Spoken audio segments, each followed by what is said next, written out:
Hello friends, आज हम एक बार ब्रीफ रिवीजन करते हैं कि अपन अभी तक क्या क्या पढ़ा है। ठीक है, तो उसमें अपने को क्या क्या पढ़ा है अपन ने पढ़ा है अभी तक इलेक्ट्रोफाइल के बारे में डिटेल में, न्यूक्लियोफाइल के बारे में डिटेल में, उसके बाद में carbocation, carbon ion, carbon free radical, carbene और नाइट्रोजन के बारे में थोड़ा सा पढ़ा है, बट हाँ पढ़ लिया नाइट्रोजन जितना अपने को रिक्वायरमेंट था। ये सब चीज़ें अपन पढ़ चुके थे। उसके बाद में अपन ने पढ़ा था कि कार्बोकैटायन और कार्बन आयन की स्टेबिलिटी का ऑर्डर और साथ में कार्बन रेडिकल का स्टेबिलिटी का ऑर्डर, वो प्लस आई और प्लस माइनस आई पे कैसे कर रहता है। और इसके साथ साथ प्लस आई और माइनस आई का ऑर्डर भी अपन ने पढ़ लिया। एक बार रिवाइज करवा रहा हूँ, ठीक है। और उसके बाद में अपन ने एसिडिक स्ट्रेंथ और बेसिक स्ट्रेंथ पढ़ी कि एसिडिक स्ट्रेंथ और बेसिक स्ट्रेंथ कैसे निकालते हैं, और वो भी प्लस एम और माइनस एम के साथ में, मतलब प्लस एम और माइनस एम भी पढ़ लिया अपन ने। उसके बाद में अपन ने एरोमेटिसिटी पढ़ी, क्योंकि अपने को प्लस एम और माइनस एम के लिए एरोमेटिसिटी की रिक्वायरमेंट पड़ी थी, तो एरोमेटिसिटी पढ़ी। एरोमेटिसिटी के बाद में अपन ने रेजोनेंस पढ़ा था, और रेजोनेंस के लिए अपन ने रेजोनेटिंग क्या क्या पढ़ा था कि रेजोनेंस के क्या क्या फॉर्मेट होते हैं। और उसके अलावा मैंने एक क्वेश्चन में आपको ये भी बताया था, एक तो फॉर्मेट बताया था और एक बताया था कि जब अपन रेजोनेंस पढ़ते हैं ना, तब उसमें रेजोनेटिक स्ट्रक्चर की स्टेबिलिटी कैसे फाइंड करते हैं। ठीक है, वो 4 पॉइंट आपको क्वेश्चन में लिखाए थे, वो हो गया था। उसके बाद में अब 2 पॉइंट लिखाऊंगा, उसके बाद चैप्टर फिनिश है और फिर खूब सारे क्वेश्चन करने वाले हैं अपन लोग। यही सारी चीज़ें काम आने वाली हैं। और बस वही पहला एक फैक्टर है न्यूक्लियोफिलिसिटी। हालांकि न्यूक्लियोफिलिसिटी अपन जो पढ़ते हैं ना, वो पढ़ते हैं GOC2 में, बट जहाँ पे भी अभी क्वेश्चन अगर आप न्यूक्लियोफिलिसिटी का आएगा, उसको अपन लोग बेसिक स्ट्रेंथ का मान करके सॉल्व कर लेंगे। क्या मानेंगे? बेसिक स्ट्रेंथ मान करके ही सॉल्व करेंगे। पहला पॉइंट तो ये है। दूसरा, कभी कभी अपने पास में लिविंग ग्रुप टेंडेंसी आएगी। लिविंग ग्रुप टेंडेंसी, तो ये अपन एसिडिक स्ट्रेंथ मान करके सॉल्व कर लेंगे, अपना आंसर आ जाएगा। मतलब जो एसिडिक स्ट्रेंथ का ऑर्डर होता है वही निकाल देंगे, वही अपना लिविंग ग्रुप टेंडेंसी का ऑर्डर आ जाएगा। उसके अलावा अपने पास में आएगा हाइपर कंजुगेशन। हाइपर कंजुगेशन या फिर एच इफेक्ट। ठीक है, हाइपर कंजुगेशन या फिर एच इफेक्ट आएगा अपने पास में। तो एच, इसके लिए अपन लोग क्या करेंगे, अल्फ़ा हाइड्रोजन होना ज़रूरी है। ठीक है, और पहली बात तो अल्फ़ा हाइड्रोजन निकालना सीख लेंगे अपन, क्वेश्चन में भी बता दूंगा मैं, ज़्यादा बड़ी बात नहीं होती है। और दूसरा आता है stability of alkene. Stability of alkene वो इसी में आता है। बस इतना ही, ये पूरा ये मैंने जो आपको ब्रीफ में लिखाया है, यही GOC फर्स्ट का पूरा इतना ही अपन GOC फर्स्ट में पढ़ा करते हैं। कुछ लोग टोटोमेरिज्म को भी GOC फर्स्ट में पढ़ाते हैं, लेकिन अपन उसको आइसोमेरिज्म में पढ़ लेंगे, कोई दिक्कत नहीं है उसमें। ओके, तो इतनी GOC फर्स्ट होती है। तो अब अभी अपन इसको मान लेते हैं कि अपनी GOC फर्स्ट कंप्लीट हो चुकी है, और अपन बहुत सारे कम से कम 300 क्वेश्चन कर लेते हैं। और उसके बाद में नीट के, JEE के और दूसरे अदर एग्ज़ाम के सारे क्वेश्चन जो है ना, पहले कहीं ना कहीं आए हुए हैं। ऐसा कोई भी क्वेश्चन नहीं है जो मैंने मन से लिया हो। चलिए, अब अपने पास में पहला क्वेश्चन है। इस क्वेश्चन में अपने को बताना कि कौन सा एरोमेटिक है या कौन सा एंटी एरोमेटिक है, कौन सा एलिफेटिक है। बात कर चुके हैं अपन एरोमेटिसिटी की। इसके पास साइक्लिक रेजोनेंस आपको दिख रहा होगा, ये आपको पाई, सिग्मा और पाई, इधर घूम रहे तो पाई सिग्मा पाई आ रहा है, यहाँ तक रेजोनेंस पूरा है। उसके बाद इधर घूमोगे तो पाई सिग्मा पॉजिटिव पूरा है, इधर से भी पाई सिग्मा पॉजिटिव पूरा है। तो यहाँ पे रेजोनेंस तो पक्का है, तो साइक्लिक रेजोनेंस तो है यहाँ पे, साइक्लिक रेजोनेंस तो है।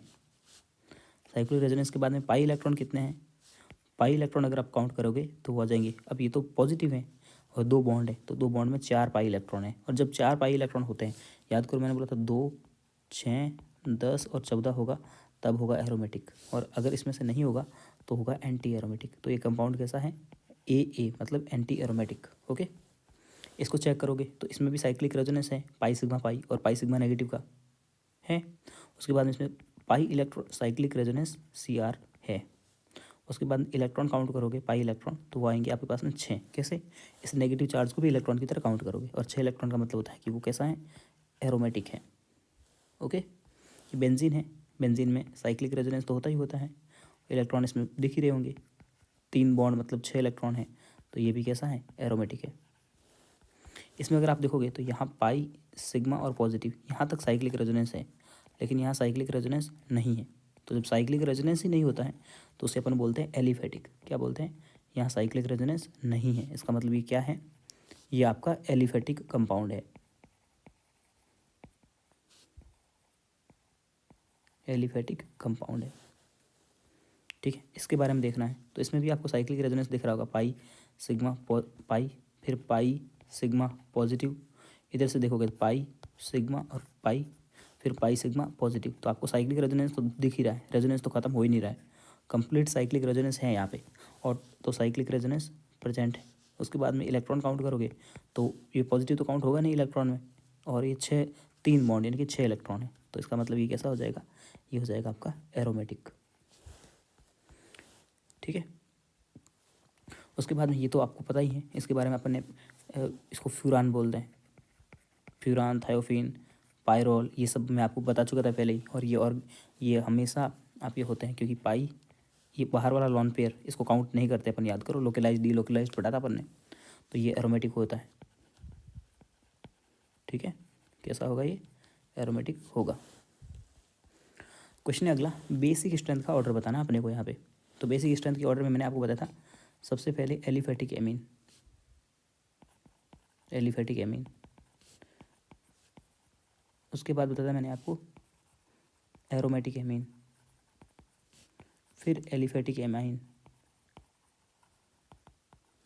एमाइड, और भी बताया था मैंने एरोमेटिक एमाइड, यही तो बताया था। अब यहाँ से देखो एरोमेटिक का मतलब क्या होगा कि जो डायरेक्ट रिंग से जुड़ी होगी, तो ये डायरेक्ट NH2 रिंग से जुड़ा है तो ये एरोमेटिक है, और ये क्या है, एमीन है। इसमें देखोगे तो ये रिंग से नहीं जुड़ी है, ये किसी कार्बन से जुड़ी है, तो ये एलिफेटिक है, ये क्या होगी, एलिफेटिक एमीन है। इसको देखोगे तो इधर से तो ये एलिफेटिक से जुड़ी है, इधर से एरोमेटिक है, तो आधी एलिफेटिक आधी एरोमेटिक, तो ये एलिफेटिक प्लस एरोमेटिक ऐसा बोल सकते हैं, बोल सकते हैं ना। देखना है आपको कि कौन सा एलिफेटिक है कौन सा एरोमेटिक है, डायरेक्ट जुड़ी होगी तो एरोमेटिक होगी, और डायरेक्ट कार्बन सेंस से जुड़ी होगी तो एलिफेटिक होगी, तो ये दोनों हैं। अब इसके अकॉर्डिंग सबसे पहले अच्छी बेसिक कौन सी होगी, एलिफेटिक एमीन, यानी कि ये ABC अगर बोलूँ मैं तो B वाला सबसे ज़्यादा बेसिक होगा, क्यों, क्योंकि वो एलिफेटिक एमीन है। उसके बाद में ये भी एलिफेटिक है, C वाला होगा, और A वाला पीछे आ जाएगा। ये एलिफेटिक होते हुए भी ये मतलब सबसे आगे क्यों नहीं आया, क्योंकि इसमें कुछ पोर्शन एरोमेटिक भी है, तो एरोमेटिक पीछे आता है, एलिफेटिक आगे आता है। ये बेसिक स्ट्रेंथ का ऑर्डर होता है, इससे कोई भी आपका क्वेश्चन गलत नहीं होगा। और एक आपको पता है ना, एक्वस मीडियम जब भी बोलता है तो उसका मैंने आपको अलग से बताया था, वो NCERT वाला। यहाँ पे भी अपने को बेसिक स्ट्रेंथ पूछा है, ये एरोमेटिक दिख रहा है आपको, ये भी एरोमेटिक है, बता चुका ना कि पायरोल वगैरह ये सब एरोमेटिक होते हैं, और ये तो एलिफेटिक है, साफ दिख रहा है। एरोमेटिक और एलिफेटिक आप निकालना भी सीख चुके हैं, क्योंकि यहाँ पे साइक्लिक रेजोनेंस है ही नहीं, तो एलिफेटिक हो गया। तो अब C वाला सबसे आगे आ गया A और B में से, यहाँ लॉन पेयर है, यहाँ पे भी लॉन पेयर है। अब आपको ये समझना पड़ेगा लोकलाइज्ड और डी लोकलाइज्ड लॉन पेयर, अब इन दोनों में आपको कंपेयर करना है। ठीक है, तो ये वाले जो लॉन पेयर है ना, पाई सिग्मा और रेजोनेंस, मतलब ये जो लॉन पेयर है वो रेजोनेंस में इन्वॉल्व है। ठीक है, ये क्या है, रेजोनेंस में इन्वॉल्व है। और ये वाले लॉन पेयर है ना, पाई सिग्मा पाई, फिर सिग्मा पाई, मतलब ये लॉन पेयर जो है ना, ये रेजोनेंस में इन्वॉल्व नहीं है, रेजोनेंस में इन्वॉल्व नहीं है लॉन पेयर। तो देखो ये वाले लॉन पेयर क्या है आपके, रेजोनेंस में इन्वॉल्व है, मतलब कि डीलोकलाइज्ड है। जब और बेसिक स्ट्रेंथ का मतलब क्या होता है, बेस कौन होता है, अगर आपसे पूछा जाए बेस कौन होता है तो आप बोलोगे अलग अलग डेफिनेशन होती है। कोई बोलता है OH जो डोनेट कर दे वो बेस होता है, कोई बोलता है H+ जो एक्सेप्ट कर ले वो बेस होता है, कोई बोलता है इलेक्ट्रॉन पेयर डोनेट कर दे वो बेस होता है। तो यहाँ जो इलेक्ट्रॉन पेयर की बात करेंगे अपन लोग, जो इलेक्ट्रॉन पेयर डोनेट करता है वो बेस होता है। अब ये वाले लॉन पेयर जो है ना ये डीलोकलाइज्ड है, मतलब कि ये रेजोनेंस में घूम रहे हैं, रेजोनेंस में बिजी है। जब रेजोनेंस में बिजी है तो कोई क्यों देगा दूसरे को। मान लीजिए आपके घर में कोई ऐसा है मोटरसाइकिल, मान लीजिए बाइक है, ठीक है, और ये आपका दोस्त है, इसके घर पे भी बाइक है और मुझे काम पड़ गया कि बाइक चाहिए मुझे, ठीक है। तो आपकी बाइक यानी कि आपके लॉन पेयर आपके काम आ रहे हैं और आपके दोस्त की बाइक जो है वो उसके काम नहीं आ रही है, तो कौन सी बाइक मेरे को मिलेगी, ये वाली मिलेगी ना, कि जो मतलब जो आसानी से मुझे कौन सी मिल जाएगी बाइक जो फ्री पड़ी है। तो ये वाली बाइक मतलब जो रेजोनेंस में इन्वॉल्व नहीं है वो लोन पेयर इजीली डोनेट कर सकते हैं, और जो लोन पेयर इजीली डोनेट कर लेगा वो अच्छा बेस होगा, ठीक है। तो बी वाला आएगा, बी वाले के बाद में ए वाला आएगा। समझ में आ गई बात? ओके, इसमें तो ऑर्डर ही लिखा हुआ है, खैर कोई दिक्कत नहीं, फिर से वही बात आ गई। यहाँ पे अब देखो, अब आपको पता है ये लॉन पेयर अभी जस्ट अपन सीख के आए हैं कि रेजोनेंस में इन्वॉल्व है, ये रेजोनेंस में इन्वॉल्व है। दो पहली बात तो अपन ने कहा एलिफेटिक और एरोमेटिक से डिफरेंस करने से, तो दोनों के दोनों एरोमेटिक थे, नहीं बनी बात। फिर अपन आए कि रेजोनेंस, तो ये लॉन पेयर भी रेजोनेंस में इन्वॉल्व है। देखो पाई सिग्मा लॉन पेयर ये भी रेजोनेंस में इन्वॉल्व है, तो इससे भी बात नहीं बनेगी। अब देखो अगर कोई लॉन पेयर डोनेट कर दे रहा है तो किसका नुकसान हो रहा है, ये वाला अगर लॉन पेयर डोनेट कर देगा ना तो इस बेंजीन रिंग की एरोमेटिसिटी पे कोई फर्क नहीं पड़ेगा। On the donation of lone pair, अगर लॉन पेयर को डोनेट कर दिया तो क्या होगा, नो इफेक्ट या नो हार्म, कोई नुकसान नहीं होगा ऑन एरोमेटिसिटी। मान लीजिए मैं बाइक लेने गया, आपके दोस्त की भी बाइक काम आ रही थी और आपकी भी बाइक काम आ रही थी।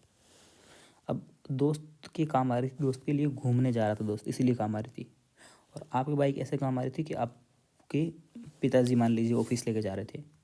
तो मुझे कौन सी बाइक मिलने की संभावना है, अभी भी आपके दोस्त वाली बाइक की मिलने की संभावना है, क्योंकि जो कम इम्पोर्टेंट काम होता है ना उसको छोड़ करके अपन ले सकते हैं। तो ये वाले लोन पेयर अगर डोनेट कर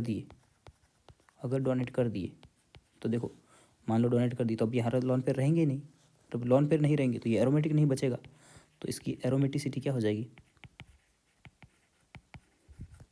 लूज हो जाएगी। और कोई भी एटम एरोमेटिसिटी से स्टेबल होता है तो कोई भी अपनी स्टेबिलिटी क्यों ख़त्म करना चाहेगा। तो ये वाले लॉन पेयर जो है ना आसान, मतलब इसको बोल रहे हैं एनिलीन। एनिलीन के जो लॉन पेयर हैं वो आसानी की मतलब अवेलेबल हैं। पहली बात तो ये लोकलाइज्ड नहीं है, ये डीलोकलाइज्ड है, रेजोनेंस में जा रहे हैं, बट रेजोनेंस में दोनों के जा रहे थे। तो अब अपन ने पूछा कि कौन सा लॉन पेयर अपने लिए अवेलेबल हैं, आसानी से कौन सा लॉन पेयर मिल रहा है, तो वो लॉन पेयर आसानी से मिल जाएगा जो लॉन पेयर अगर डोनेट भी कर देगा तो उसकी एरोमेटिसिटी में कोई फ़र्क नहीं आएगा।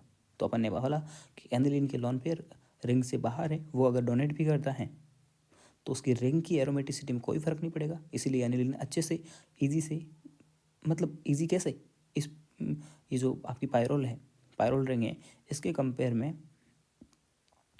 आसानी से आपको डोनेट मतलब लोन पेयर दे देगी। तो जो आसानी से लोन पेयर दे देगा वो वाला अच्छा बेस होगा, ये आ जाएगा ऑर्डर। ओके, अब यहाँ पे आते हैं, ये आपका एरोमेटिक है, ये एलिफेटिक है, ये भी एलिफेटिक है, ये भी एलिफेटिक है। सीधी सी बात है, ये वाला सबसे पीछे जाएगा, ए वाला सबसे पीछे जाएगा, ठीक है। अब इसमें अपन जब सारे के सारे एलिफेटिक आ जाए या सारे के सारे एरोमेटिक आ जाए तो अपन +i -i की बात भी करते हैं। और वहाँ ऊपर वाले क्वेश्चन आप बोलोगे यहाँ दोनों एरोमेटिक थे, आपने +i -i की बात क्यों नहीं की, कि यहाँ कोई ग्रुप ही नहीं था, बट यहाँ तो ग्रुप लगे हुए हैं। यहाँ ये ऑक्सीजन लगाएगा इस पर -i, यहाँ पे कुछ भी नहीं है तो न्यूट्रल है, ठीक है। और यहाँ पे ये नाइट्रोजन है, ये भी लगाएगा -I, ओके। अब इन तीनों में अपन कंपेयर करते हैं, करें कंपेयर, तो यहाँ -I न्यूट्रल और -I एलिफेटिक थे इसीलिए कंपेयर किया अपन ने। तो इसमें देखो आपको पता है बेसिक स्ट्रेंथ जो होती है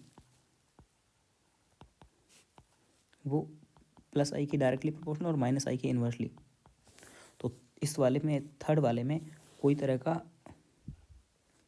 नहीं है, आपका क्या बोलते हैं, -I नहीं लग रहा है, तो वो सबसे आगे आ जाएगा, कोई दिक्कत नहीं होगी, वो सबसे आगे आएगा। अब इन दोनों में अगर आप देखोगे -I ज़्यादा कौन लगा रहा है, तो सबसे पहले देखोगे डिस्टेंस दोनों की बराबर है, फिर नंबर देखोगे दोनों के बराबर हैं, एक एक नंबर में है। आप बोलोगे नहीं हाइड्रोजन और नाइट्रोजन, नहीं ये दोनों ग्रुप एक ही है, ठीक है, तो नंबर बराबर है। फिर पावर देखोगे तो ऑक्सीजन की इलेक्ट्रोनेगेटिविटी ज़्यादा होती है, तो ऑक्सीजन -I ज़्यादा लगाएगा, तो वो बेसिक स्ट्रेंथ उसकी और ज़्यादा कम कर देगा। तो A फिर B फिर D और फिर C, ये ऑर्डर आएगा। और ये अच्छा क्वेश्चन था, इसमें आपको -I+I भी कंपेयर करना पड़ा और एलिफेटिक एरोमेटिक भी कंपेयर करना पड़ा। फिर से यहाँ क्वेश्चन आया है, इसमें बेसिक स्ट्रेंथ बतानी है अपने को। अब यहाँ सारे के सारे एरोमेटिक हैं, सारे के सारे एरोमेटिक हैं, तो जब सारे के सारे एरोमेटिक हैं, ऑल एरोमेटिक, तब आप क्या करोगे, +I -I पे जाओगे। अब NO2 ये सारे के सारे ग्रुप पैरा पे हैं, तो पैरा पे या तो +M या -M लगता है, तो ये लगेगा इसका मल्टीपल बॉन्ड वालों का -M। हेलोजन के पास लॉन पेयर होते हैं, फिर भी इसका लगता है -I, ओके। एक लाइन स्टार करके लिख दो, हेलोजन पे लॉन पेयर होता है फिर भी ये लोग -I ज़्यादा दिखाते हैं, और इसका लगेगा +H। अब +H आप हाइपर कंजुगेशन होता है, ठीक है। अगर जैसे लॉन पेयर, जैसे देखो ऑर्थो और पैरा पे अगर CH3 आता है तो उसका +H लगता है, बस इतना याद रख लो बहुत है। इसके पास भी लॉन पेयर है, और लॉन पेयर वालों का क्या लगेगा, +M और -M में आपको कैटेगराइज कर चुका हूँ, सिखा चुका हूँ किसका +M लगता है किसका -M लगता है। और अब +M -M का जब होता है तो बेसिक स्ट्रेंथ का ऑर्डर भी मैंने लिखाया था आपको, सबसे आगे आता है +M फिर +H फिर न्यूट्रल, फिर सॉरी यहाँ पे आएगा -I, +I फिर न्यूट्रल फिर -I और फिर -H और फिर -M, ये आता है ऑर्डर इसका। तो आप सबसे आगे रख दो किसको, C को, सॉरी D को, उसके बाद आप रखोगे C को, फिर रखोगे B को और फिर रखोगे A को।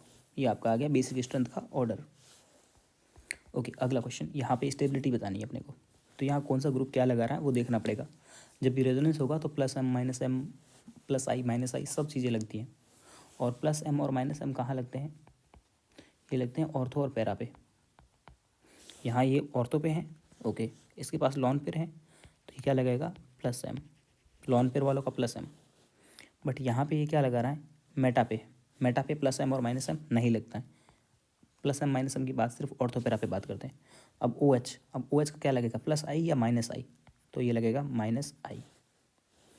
ये पैरा पे है, फिर से पैरा पे आ गया, तो पैरा पे है तो ये लगाएगा +M।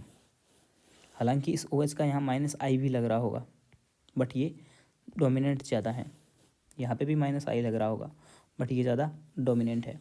और यहाँ ये क्या है, न्यूट्रल। जब स्टेबिलिटी की बात करते हैं तो फिर से यही वाला ऑर्डर होता है स्टेबिलिटी का भी। सबसे पहले लेते हैं +M वाले को, तो +M वाला तो ये भी ग्रुप है, A भी है और C भी है, इन दोनों में से कोई एक आएगा पहले। उसके बाद न्यूट्रल को लेंगे, D वाले को, और फिर रखेंगे B वाले को। इतना समझ में आता है, ओके। अब इन दोनों में +M लग रहा है, ठीक है। अब +M डिस्टेंस पे डिपेंड नहीं करता है, तो +M तो हो गया दोनों में कॉमन। अब देखेंगे -I पे, और कार्बोकैटायन की स्टेबिलिटी जब होती है तो कार्बोकैटायन की स्टेबिलिटी -I के इन्वर्सली प्रोपोर्शनल होती है, मतलब -I जिसका ज़्यादा होगा ना उसकी स्टेबिलिटी कम होगी। अब आप देखोगे -I डिपेंड करता है डिस्टेंस पे, तो ये डिस्टेंस कम है और ये डिस्टेंस ज़्यादा है, तो डिस्टेंस ज़्यादा होगी। जब डिस्टेंस कम है, पहले वाले में डिस्टेंस कम है तो -I ज़्यादा लगेगा, और जब -I ज़्यादा लगेगा तो वो उसको अनस्टेबल करेगा। तो पहले आएगा C वाला सबसे आगे, फिर आएगा A वाला। तो ये अच्छा क्वेश्चन था क्योंकि इसमें एक ही ग्रुप के दो इफेक्ट लग रहे थे और वो भी आपस में अपोजिट, ओके। फिर अपन चलते हैं आगे। ये क्वेश्चन, कार्ब एनायन की स्टेबिलिटी बतानी। NO2 का -M लगेगा, Cl का -I, इसका +I और इसका +M। ये पुराने वाले ग्रुप थे इसलिए मैंने दोबारा लिख दिया इसको। अब आपको पता है जब कार्ब एनायन की स्टेबिलिटी दिखानी होती है तो -M सबसे आगे, फिर -H, फिर -I, फिर न्यूट्रल, फिर +I, फिर +H और फिर सबसे पीछे +M। ये कार्ब एनायन की स्टेबिलिटी बतानी होती है तब ये वाला आता है। कार्ब एनायन की स्टेबिलिटी या एसिडिक स्ट्रेंथ होती तब। तो -M वाले को सबसे आगे रख दो ए को, फिर -H कोई नहीं है, फिर -I, फिर न्यूट्रल कोई भी नहीं है, फिर +I और फिर +M वाला सबसे पीछे। आसान सा क्वेश्चन है। अगर आप ग्रुप कौन से ग्रुप का कौन सा इफेक्ट लगता है ये पहचानना सीख गए तो क्वेश्चन बिल्कुल भी हार्ड नहीं है। और पहले मैंने अगले वीडियोज़ में बता रखा है कि कौन से ग्रुप का कौन सा इफेक्ट लगता है। ऑर्थो और पैरा पे होंगे तभी लगेगा। हेलोजन का लगता है -I और मिथाइल ग्रुप का लगता है +H। यहाँ +H लिखना चाहिए था मुझे, मैंने गलत लिख दिया है, +H। ठीक है। और बाकी लॉन पेयर होगा उसका लगेगा +M। और जिसके पास मल्टीपल बॉन्ड, NO2 का स्ट्रक्चर ऐसे बनता है, मल्टीपल बॉन्ड होगा यानी कि डबल बॉन्ड होगा या ट्रिपल बॉन्ड होगा, उसका लगेगा -M। ओके, ये फिर से क्वेश्चन है एसिडिक स्ट्रेंथ का। ये क्वेश्चन अपन कर चुके हैं। यहाँ NO2 जो भी है या तो लगाएगा NO2, अगर ये रेजोनेंस है तो यहाँ पे अगर ऑर्थो और पैरा पे होगा तो -M लगाएगा। यहाँ पे भी -M, यहाँ पे भी -M, यहाँ पे भी -M, यहाँ -M और यहाँ -M और ये न्यूट्रल। अब आपको पता है एसिडिक स्ट्रेंथ के लिए -M सबसे आगे और फिर -H, फिर -I, ऐसे होता है, ऑर्डर होता है ना। ओके, तो -M जिसमें ज़्यादा है वो ज़्यादा एसिडिक होगा, तो A वाले को सबसे आगे रख दो, फिर B वाला, फिर C वाला और फिर D वाला। ओके, और दो चीज़ें होती हैं। अब देखिए, अब एक क्वेश्चन मैं आपको यहाँ लगाता हूँ। एक है आपका ऑर्थोनाइट्रोफिनॉल और पैरानाइट्रोफिनॉल। ये क्वेश्चन अच्छा है, आया हुआ है नीट में। ये है ऑर्थोनाइट्रोफिनॉल NO2 और ये है पैरानाइट्रोफिनॉल। इनके स्ट्रक्चर से क्वेश्चन नहीं आएगा, इसके नाम से क्वेश्चन ज़्यादा आने के चांस होते हैं। ये है ऑर्थोनाइट्रोफिनॉल और ये है पैरानाइट्रोफिनॉल। सीधी सी बात है, ऑर्थो पे क्या लग रहा होता है इनका ग्रुप का क्या लग रहा होता है। ये ऑर्थो और ग्रुप पे मल्टीपल बॉन्ड वाले हैं तो -M लग रहा होगा इसका भी और इसका भी -M। उसके बाद में -I भी लग रहा होगा, इसका -I ज़्यादा लग रहा होगा क्योंकि ये पास में ज़्यादा है और इसका -I कम लग रहा होगा क्योंकि ये दूर है। जब एसिडिक स्ट्रेंथ की बात करेंगे तो आना कौन सा ऑर्डर चाहिए था, A वाला सबसे ज़्यादा अच्छा एसिड होना चाहिए था और फिर B वाला, ये आना चाहिए था, है ना, ये होना चाहिए था, ये होना था, बट ऐसा नहीं होता है। होता क्या है, B वाला ज़्यादा एसिडिक होता है, होता ये है, होना वो था, होता ये है। ऐसा क्यों होता है, क्योंकि यहाँ पे हाइड्रोजन बॉन्डिंग हो जाती है। हाइड्रोजन बॉन्डिंग की वजह से ये वाला एसिड का मतलब क्या होता है, जो H+ देता है, ठीक है। तो यहाँ पे हाइड्रोजन बॉन्डिंग हो जाती है और जब हाइड्रोजन बॉन्डिंग हो जाएगी तो ये वाला H नहीं दे पाएगा और जब आसानी से नहीं देगा, ऐसे लिख दो H बॉन्ड में चला जाता है ये लोग। तो ये एक्सेप्शन है कि यहाँ पे ऑर्थो वाला ज़्यादा एसिडिक होना चाहिए था बट फिर भी नहीं होता है। क्योंकि वो हाइड्रोजन बॉन्डिंग में चला जाता है हाइड्रोजन, तो वो हाइड्रोजन अवेलेबल नहीं होता है और जो कंपाउंड H+ देता है आसानी से वो एसिड अच्छा होता है। ओके, तो इसमें कौन सा ज़्यादा अच्छा होता है, पैरानाइट्रोफिनॉल, या ऐसा ही लिख दो ना, पैरा और ऑर्थो। पैरा वाला ज़्यादा एसिडिक होता है ऑर्थो से। मोस्ट इंपॉर्टेंट है, NCERT में दिया हुआ है, ठीक है, और क्वेश्चन आता है एग्जाम में। अब बोला है कि स्ट्रॉन्गेस्ट बेस कौन सा है, तो अपन बेस के लिए क्या करते हैं, एलिफेटिक और एरोमेटिक में से एलिफेटिक को आगे रखते हैं, एरोमेटिक को पीछे रखते हैं। इनकी स्ट्रक्चर आपको आ ही नहीं रही होगी क्योंकि मैंने आपको बहुत बार बोला कि आप इसके स्ट्रक्चर से याद रखो, पर आप याद रखें नहीं, है ना। पायरोल ऐसा स्ट्रक्चर होता है ना, और पिरिडिन ए वाला स्ट्रक्चर होता है। हालांकि इन स्ट्रक्चर का यहाँ कोई काम नहीं है बट फिर भी मैं बता दूँ आपको, ये स्ट्रक्चर थी। और एनिलीन ये होती है। ये तीनों के तीनों आप एरोमेटिक है। कैसे हैं, तीनों के तीनों एरोमेटिक है। हैं और ये हैं एलिफेटिक। तो एरोमेटिक और एलिफेटिक में से अगर अपने को स्ट्रॉन्गेस्ट बेस ढूंढना हो तो एलिफेटिक वाला ज़्यादा स्ट्रॉन्ग बेस होता है। तो यहाँ तो आंसर आ गया अपना। यहाँ पूछा लीस्ट बेसिक। यहाँ आपको पता है सारे के सारे एरोमेटिक हैं। अब इस ग्रुप का लग रहा है -m क्योंकि मल्टीपल बॉन्ड वाला, लॉन पेयर वाले का +m और क्लोरीन का -I और इसका +H। जब अपन बेसिक स्ट्रेंथ की बात करते हैं तो +m वाला सबसे आगे, फिर +H वाला, फिर +I वाला, फिर न्यूट्रल, फिर -I, फिर -H और फिर -m।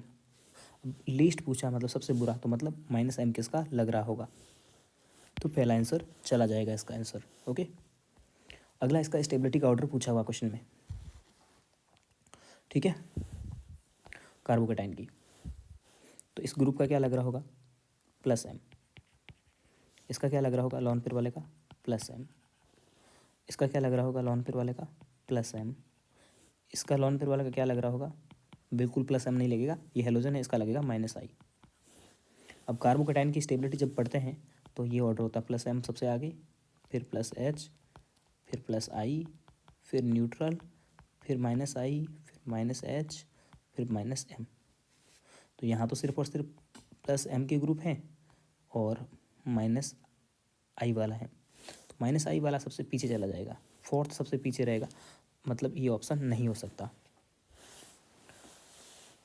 अब आप देखोगे तो इन तीनों का +m लग रहा है, तीनों का +m लग रहा है, साथ में इसका -I भी लग रहा है, इसका भी -I लग रहा है, इसका भी -I लग रहा है। माइनस जो ग्रुप का नेचर होता है +I और -I वो हमेशा लगता है, बट +m और -m तभी लगते हैं जब रेजोनेंस हो और ऑर्थो और पैरा पे होते हैं तभी लगते हैं, ठीक है।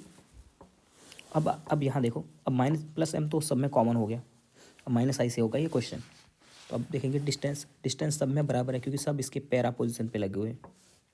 उसके बाद देखेंगे नंबर, तो नंबर भी तीनों के एक एक ही है। ये पूरा आप ऐसे नहीं बोलोगे ये 4 हो गए, 1 ऑक्सीजन, 1 कार्बन, 3 हाइड्रोजन, 5 हो गए, ऐसा नहीं, ये पूरा एक ही ग्रुप है, OH एक ग्रुप है। तो सबसे पहले देखोगे डिस्टेंस बराबर थी, नंबर बराबर था। अब देखोगे पावर मतलब इलेक्ट्रोनेगेटिविटी, ऑक्सीजन और नाइट्रोजन में से किसकी ज़्यादा है, ये दोनों ऑक्सीजन के ग्रुप हैं और ये नाइट्रोजन का ग्रुप है। तो नाइट्रोजन वाले ग्रुप की इलेक्ट्रोनेगेटिविटी कम होगी तो थर्ड वाले का -I कम लगेगा, और जब -I कम लगेगा तो वो क्या करेगा, वो आपकी स्टेबिलिटी को बढ़ाएगा। तो इसकी -I कम है और -I जब कम होगी तो वो अच्छी स्टेबिलिटी देगा, तो थर्ड वाला सबसे आगे आएगा। ओके, ये वाला बोल रहा है मैक्सिमम स्टेबिलिटी किसकी होगी। फिर से यहाँ पे न्यूट्रल है, यहाँ पे मेटा पे लगा हुआ है ये, तो मेटा पे क्या लगता है -I। अब आप बोलोगे ये तो मल्टीपल बॉन्ड वाला है, इसका तो -m लगना चाहिए, बट -m सिर्फ और सिर्फ ऑर्थो और पैरा पे लगता है, तो यहाँ -m लगेगा, यहाँ पे भी -m लगेगा। ऑर्डर क्या होता है कार्बोकेटाइन की स्टेबिलिटी का, सबसे आगे आता +m, फिर +H, फिर +I, फिर न्यूट्रल, फिर -I, फिर -H और सबसे पीछे -m। यहाँ पे अपन बोल रहा है मैक्सिमम स्टेबिलिटी, तो +m वाला कोई है नहीं, छोड़ दो, +H वाला कोई है नहीं, +I वाला भी नहीं है, न्यूट्रल वाला, ये न्यूट्रल वाला ही सबसे अच्छा स्टेबल है आपका। अगर इसका ऑर्डर पूछा तो क्या बोलते, तो सबसे आगे लग गया ए वाला, ए वाले के बाद में बी वाला लगेगा, क्यों, क्योंकि इसका -I लग रहा है। अब इन दोनों का -m लग रहा है, -m अगर कॉमन है तो इसमें -I भी लग रहा होगा, है ना। अब इसमें -I ज़्यादा लग रहा है क्योंकि पास में है, इसका -I कम लग रहा है। आपको पता है -I तो इसको अनस्टेबल करता है कार्बोकेटाइन को, तो क्योंकि कार्बोकेटाइन की स्टेबिलिटी +I के डायरेक्टली प्रोपोर्शनल और -I के इन्वर्सली प्रोपोर्शनल, तो इसकी तो ये तो कम कर रहा होगा। जब कम कर रहा है तो जितना -I कम लग रहा होगा वो ज़्यादा स्टेबल होगा, तो सी और फिर डी।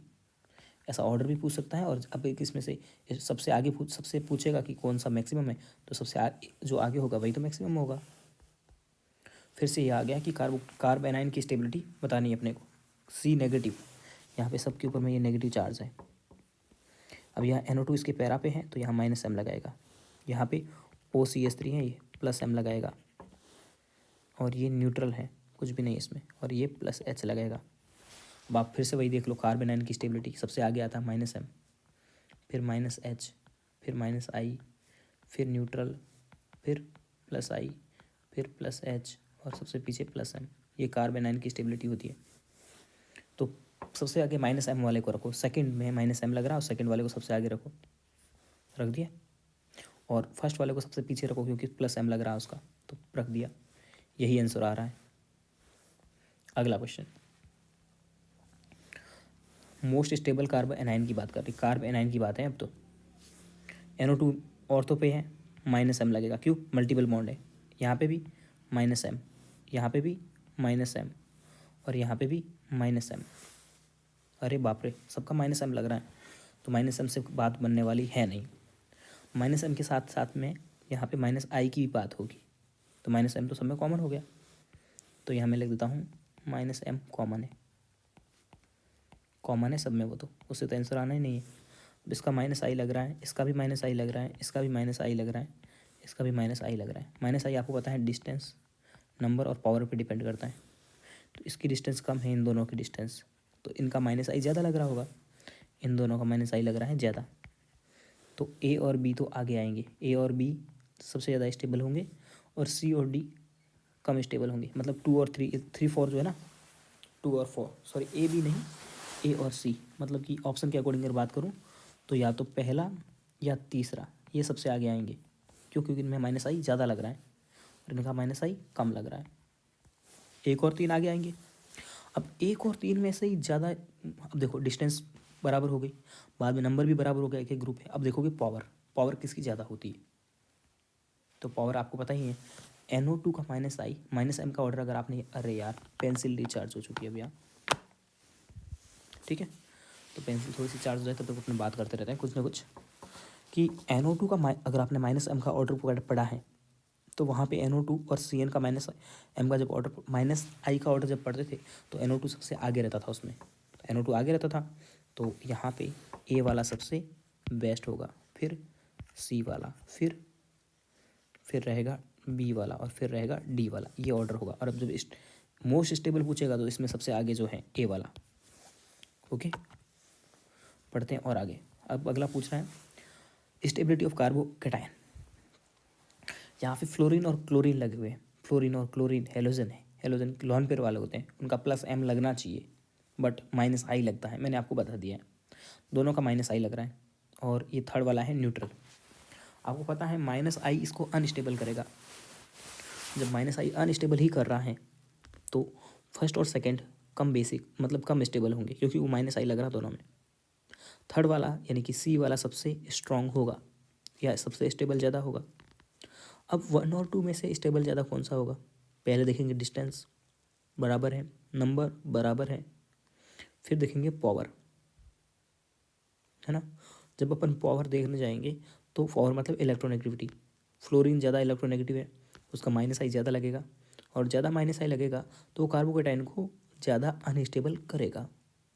क्यों? क्योंकि कार्बोकेटाइन की स्टेबिलिटी माइनस आई के उल्टी होती है, इन्वर्सली प्रोपोर्शनल होती है। तो फर्स्ट वाला सबसे कम मतलब ए वाला सबसे पीछे रहेगा, और ये 3 नंबर वाला सी वो सबसे आगे रहेगा, तो आंसर आएगा सेकंड ऑप्शन। चलिए, अब बोला एसिडिक स्ट्रेंथ का ऑर्डर बताना है अपने को। अब इनके नाम दे दिए हैं तो नाम से इनकी स्ट्रक्चर बनानी पड़ेगी। पहला नाम है पैरामिथॉक्सी फिनॉल, फिनॉल बनाते पहले,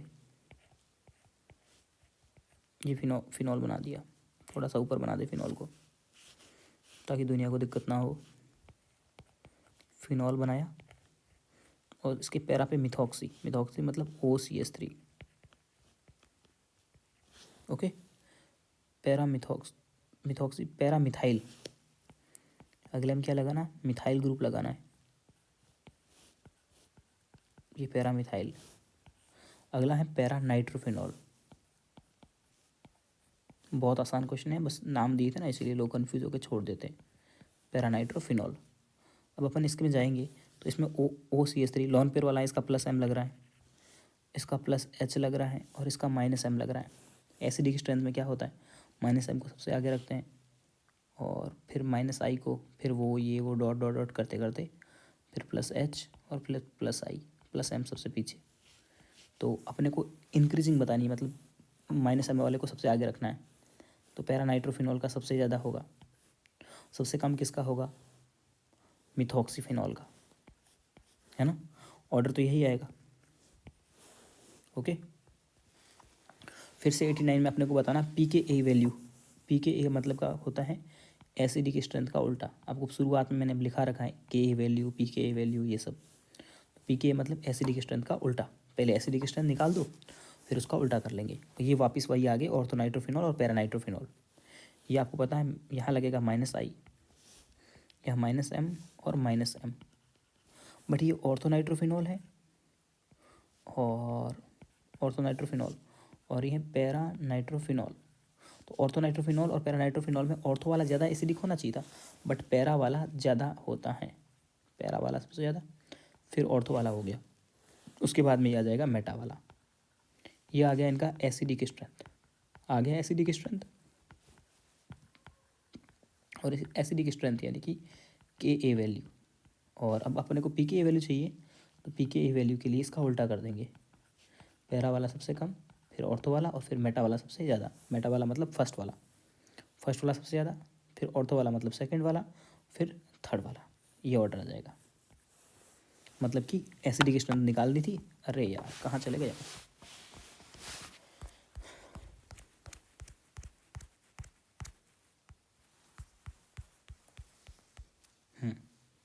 एसिडिक स्ट्रेंथ निकालनी थी और एसिडिक स्ट्रेंथ निकाल करके उसका उल्टा कर देना था।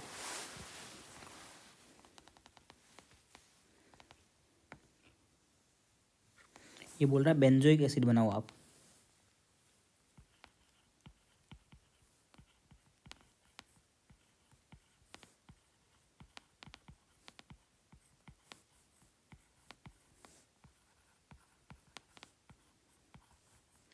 ये बना दिए बेंजोइक एसिड, 4 थे ना इसीलिए 4 बना दिए। बेंजोइक एसिड के पैरा पे लगाना है। कहाँ पे? पैरा पे। पहले में लगाओ मिथाइल, लगा दिया मिथाइल। दूसरे में लगाओ क्लोरो, ये लगा दिया क्लोरो। अगले में लगाओ अमीनो मतलब NH2। अगले में लगाओ नाइट्रो मतलब NO2। अब इनका एसिडिक स्ट्रेंथ बताओ आप। कितना अच्छा क्वेश्चन था, पहले बनवाया अपने से, फिर एसिडिक स्ट्रेंथ पूछ रहे हैं। तो इसके लिए अपन क्या करेंगे, सबसे पहले इसका +H लग रहा है, इसका -I, इसका +M क्योंकि इसके ऊपर लोन पेयर है, और इसका -M। एसिडिक स्ट्रेंथ में क्या ऑर्डर होता है? -M सबसे आगे होता है ना, कि फोर्थ वाला सबसे आगे, और +M यानी कि ये थर्ड वाला सबसे पीछे आना चाहिए था। फोर्थ वाला सबसे आगे और थर्ड वाला सबसे पीछे, तो ऐसा फर्स्ट और सेकंड ऑप्शन में। और फिर सबसे पीछे उसके बाद में कौन आना चाहिए पीछे में? फर्स्ट वाला पीछे आना चाहिए था, क्योंकि आपको पता है ना कि ये ऑर्डर होता है -M, -H, -I, neutral, +I, +H और +M। और कौन से ग्रुप को कौन सा ऑर्डर लगता है, कौन सा इफेक्ट लगता है, आपको बता चुका मैं पहले ही। ये बोलता है पी के वैल्यू डिक्रीज। पी के वैल्यू का मतलब क्या होता है? एसिडिक स्ट्रेंथ का उल्टा। पक्का? एसिडिक स्ट्रेंथ का उल्टा। पी के वैल्यू अगर डिक्रीज होगा तो एसिडिक स्ट्रेंथ इंक्रीज होगा। मतलब अगर पी के वैल्यू की कम, ये बोलता है पी के वैल्यू कम होगा, मतलब एसिडिक स्ट्रेंथ क्या होगी? ज़्यादा। तो अपने को बताना है कि इसके पैरा में एक्स की जगह कौन सा लगे कि एसिडिक स्ट्रेंथ ज़्यादा हो। तो एसिडिक स्ट्रेंथ ज़्यादा कौन करते हैं? माइनस वाले ग्रुप जो -M लगाते हैं। ये लॉन पेयर वाला है, +M लगाएगा, एसिडिक स्ट्रेंथ को कम करेगा। ये भी लॉन पेयर वाला है, +M लगाएगा, एसिडिक स्ट्रेंथ को कम करेगा। ये लॉन पेयर वाला है, +M लगाएगा, एसिडिक स्ट्रेंथ को कम करेगा। ये NO2 है, -M वाला, -M लगाएगा, मल्टीपल बॉन्ड वाला, और एसिडिक स्ट्रेंथ को ज़्यादा करेगा। जब एसिडिक स्ट्रेंथ ज़्यादा होगी तो पी के वैल्यू अपने आप कम हो जाएगी। ओके, अगला है बेंजोइक एसिड। स्ट्रक्चर बनानी पड़ेगी इसकी। ये बेंजोइक एसिड। अगला है सैलिसिलिक एसिड। ये होता है सैलिसिलिक एसिड। ओके, अब इन दोनों में से ये बोलता है कि बेंजोइक एसिड, अभी एसिडिक स्ट्रेंथ का ये ऑर्डर भी देता है कि ये एसिडिक स्ट्रेंथ का ऑर्डर है, होता है तो होना भी चाहिए। इसका अपने से पूछता है कि क्या रीज़न है, तो इसका रीज़न तो ये होता है ना -M इफेक्ट, है ना, क्योंकि यहाँ पे ऑर्थो पे हैं तो इसका +M लगेगा। बट ऐसा नहीं होता है, यहाँ पे ये ऑर्थो पे होते हुए भी ज़्यादा एसिडिक होता है, क्योंकि यहाँ पे ऑर्थो इफेक्ट लगता है। ऑर्थो इफेक्ट के क्वेश्चन ज़्यादा आते नहीं हैं, इसीलिए अपन बात ऑर्थो इफेक्ट की करते नहीं हैं। ऑर्थो इफेक्ट क्या होता है? ऑर्थो इफेक्ट होता है कि अगर बेंजोइक एसिड के ऑर्थो पोजिशन में कोई सा भी ग्रुप आए, भले वो प्लस एम वाला हो माइनस एम वाला हो, हमेशा एसिडिक स्ट्रेंथ को इंक्रीज करता है। ओके, आप लिख लो एक बार, वीडियो को 10 सेकेंड टैप करके पीछे लो और जो मैंने बोला वो लिख लो पहले। वो प्लस एम था, ऑर्थो इफेक्ट था, ठीक है। तो यहाँ पे तो नन ऑफ दी जाएगा। लिविंग ग्रुप टेंडेंसी,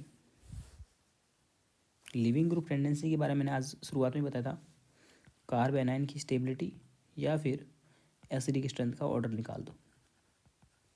अब यहाँ कार्ब एनायन की स्टेबिलिटी से अपन आंसर कर देंगे इसको, और कार्ब एनायन की स्टेबिलिटी में ये वाला क्वेश्चन तो मैंने आपको पहले ही करवा चुका हूँ मैं आपको, कि ये इनऑर्गेनिक केमिस्ट्री का क्वेश्चन है और ग्रुप का क्वेश्चन है। और ग्रुप में अपन क्या चाहते हैं कि बड़े के ऊपर में नेगेटिव चार्ज ज़्यादा स्टेबल होता है, ठीक है, ये बता चुका था मैं आपको। और ये इसका ऑर्डर होता है, ये मैं आपको पहले करवा भी चुका हूँ। अब ये पूछा है बेसिक स्ट्रेंथ में इसको इंक्रीज और सेट करना है, ठीक है। तो अब आप देखोगे ये एक तो है इसमें से एलिफेटिक, ये भी एलिफेटिक, बट ये C6H5, C6H5 का मतलब होता है बेंजीन रिंग, ठीक है, और NH2, तो ये तो एरोमेटिक हो गया और एरोमेटिक हो गया, ये एरोमेटिक है और ये भी एलिफेटिक है। तो एरोमेटिक वाले को सबसे पीछे पटको, इस ऑप्शन में पीछे नहीं है, इस ऑप्शन में पीछे नहीं, इस ऑप्शन में ही तो पीछे हैं, बस एरोमेटिक वाला पीछे होना चाहिए, हो गया आंसर। स्ट्रॉन्गेस्ट बेस, ये एरोमेटिक है ना, ये भी एरोमेटिक है, ये भी एरोमेटिक है, बट ये एलिफेटिक है। और एलिफेटिक और एरोमेटिक में से एलिफेटिक ज़्यादा बेसिक होते हैं, बता चुका मैं आपको। यहाँ पे बोल रहा है pH वैल्यू, ठीक है, तो आपको बताना चाहिए pH वैल्यू मतलब directly proportional to basic strength, ठीक है। जो ज़्यादा अच्छा बेस होगा उसकी pH ज़्यादा होगी, ये बातें पहले मैं आपको डिस्कस कर चुका हूँ। तो pH का मतलब होगा बेसिक स्ट्रेंथ ही बतानी है। ये एरोमेटिक है, ये इधर से देखोगे तो एरोमेटिक है, रिंग से जुड़ा हुआ है, बट इधर से फिर से रिंग से जुड़ा है, इधर भी ये रिंग C6H5 क्या होती है, रिंग होती है बेंजीन की, तो ये भी एरोमेटिक है, एरोमेटिक है तो डबल एरोमेटिक है। और ये एलिफेटिक है, ये एलिफेटिक है, तो ये तो 3 नंबर है, यस 3 नंबर है, वो सबसे ज़्यादा बेसिक होगा होगा। और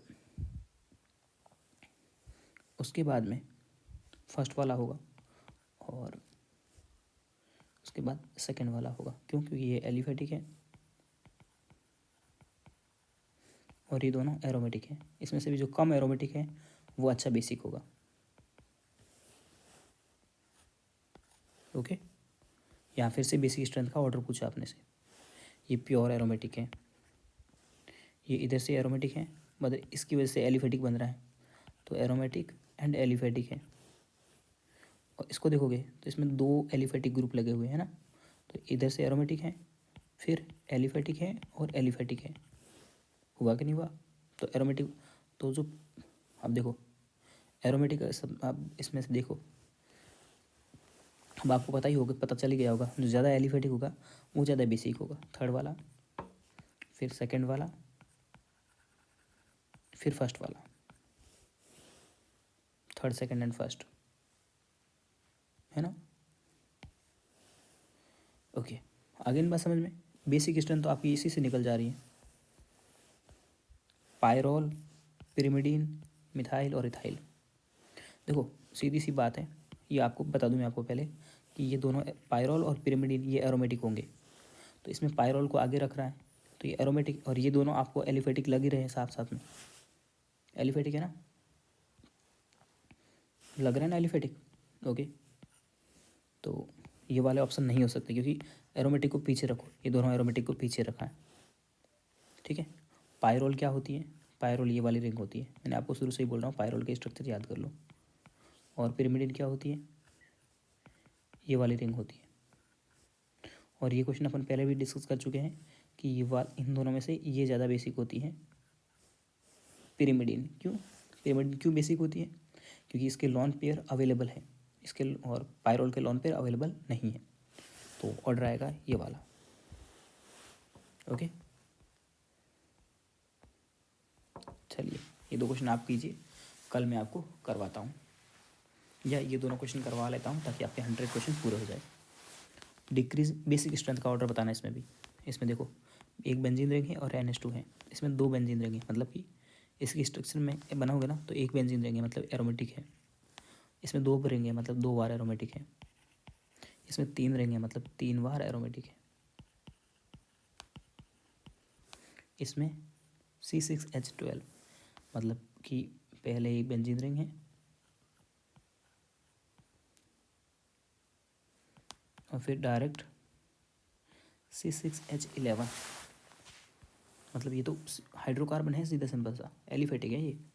C6H5 बेंजीन होती है तो ये एलिफेटिक है। तो फोर्थ वाला एलिफेटिक है, तो एलिफेटिक तो ज़्यादा बेसिक होगा, और तो फोर्थ वाला सबसे ज़्यादा।